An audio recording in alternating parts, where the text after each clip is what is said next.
أعوذ بالله من الشيطان الرجيم بسم الله الرحمن الرحيم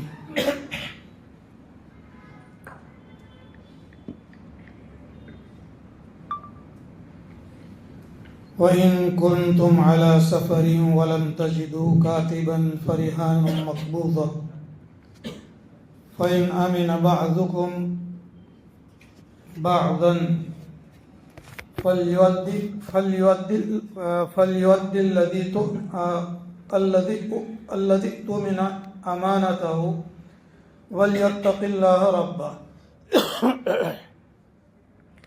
ولا تكتموا الشهادة ومن يكتمها فإنه آثم قلبه والله بما تعملون عليم لله ما في السماوات وما في الأرض وإن تبدوا ما في أنفسكم أو تخفوه يحاسبكم به الله فيغفر لمن يشاء ويعذب من يشاء والله على كل شيء قدير آمن الرسول بما أنزل إليه من ربه والمؤمنون كل آمن بالله وملائكته وكتبه ورسله لا نفرق بين أحد من رسله وقالوا سمعنا وأطعنا غفرانك ربنا وإليك المصير لا يكلف الله نفسا إلا وسعها لها ما كسبت وعليها ما اكتسبت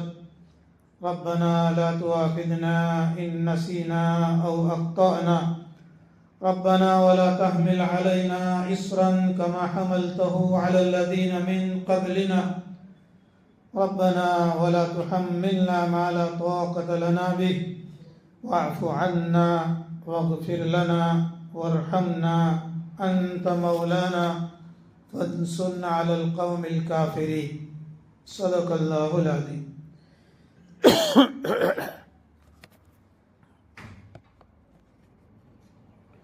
وَإِن كُنتُمْ عَلَى سَفَرٍ اور اگر تم سفر کی حالت میں ہو وَلَمْ تَجِدُوا كَاتِبًا اور کوئی لکھنے والا نہ ملے.